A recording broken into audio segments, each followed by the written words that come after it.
Let's take a moment and talk about judgment. So, judgment is a big part of the spin method and understanding how judgment works and using it in our favor to change those neural pathways, right? To create new ways of doing things. Judgment isn't necessarily bad, right? We hear that term a lot in our society nowadays that, oh, stop judging people. Well, we judge everybody. We judge everything all the time. Again, that's that process that I talked about in the spin method introductory video about this safe or not safe, right? That's a judgment. That's a judgment. Part of the spin method, well, really the whole part of the spin method, what it's all designed to do is to help kind of rewire the way we judge things. Some things we judge inappropriately. Some things we judge that we don't need to. What does it mean to judge? It means to attach a meaning to something. Okay? It means to attach a meaning to something. We as human beings are wired to be negative, right? We are wired to attach negative judgments to things. So the spin method is to help us get out of that. Now you might think that that means that the spin method is designed to help us be more positive, but it's not necessarily. That would also be judgment. You can go too far on either end of that spectrum. You can judge things too negatively, and you can actually judge things too positively. You know, a term that's really starting to get some ground lately is this idea of toxic positivity. And that's a real thing. That's a real thing. These are people who force themselves to see everything as positive. Some things just aren't positive. Now, that doesn't mean you can't learn from everything. That's a different situation. We can learn and should learn from every situation in our lives. That's a beautiful thing. That's what awakening and elevation is all about. But sometimes we go too positive. We refuse to see the negative side of things. That's toxic positivity. So the spin method is not designed to take you from negative to positive. It's designed to help remove judgments, to see things as they are. Now, in the journal, in the spin journal, I use an example of the glass half full, right? In fact, I happen to have a water bottle right here with me. And it's about actually half. That works perfectly.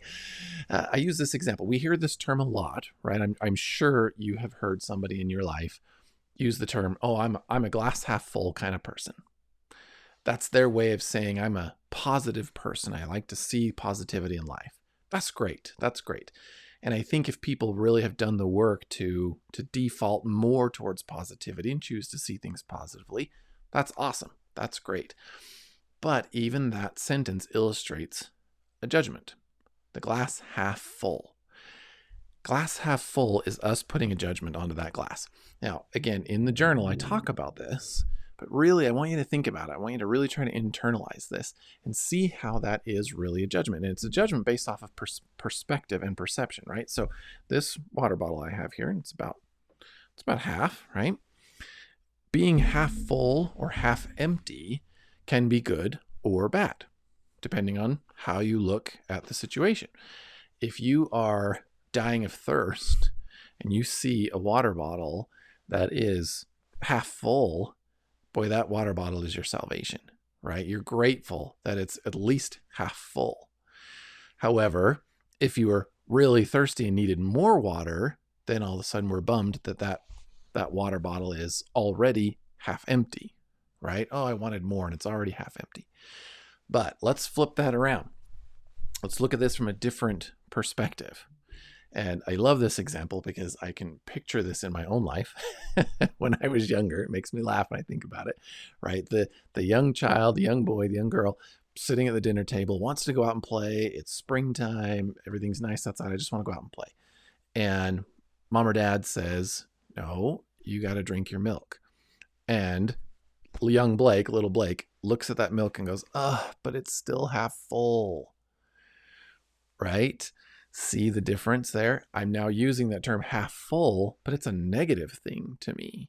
I could say, oh, but it's only half empty. It doesn't matter the words that I use. It's the intention that I'm attaching, right? The intention behind those words, rather. The judgment that I am giving to that water bottle or glass of milk or whatever it may be. So half full, half empty, all about perspective. Some things are good in one situation. Sometimes bad in a different situation, but still the same terminology. So the spin method is there to help us remove that judgment. The truth of the matter is that this is just a water bottle, right? The glass half full, it's just a glass. It's just a glass with a certain amount of liquid in it. Now, if we need to, for diagnostic sake or assessment sake, if we need to attach some sort of measurement to the amount of liquid that's in that glass, that's fine. So, all right, this water bottle is about 50% of capacity. That's neither a glass half full or a glass half empty, right? It's about 50%. That's fine. It's not about the amount of water that is in the bottle or the amount of water that's in the glass.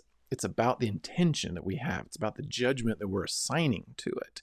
So the spin method helps us step back out of that, helps us step away from those default judgments. And instead of, going to the negative where we default, being able to just see the situation for what it is, that alone will bring you so much peace and so much more happiness in your life. Because again, we default to this negative. So we're kind of heavily skewed towards negative. So if we can remove that, it actually opens us up to so much more positivity. Think about the examples of junior high or high school, back when you're in school and you say hi to somebody in the hall, they don't say hi back to you. Where does your brain go? Where does it automatically go? Especially when you're in that junior high or high school age, right? Where social status and social interaction is really important to us. That's where we put our value.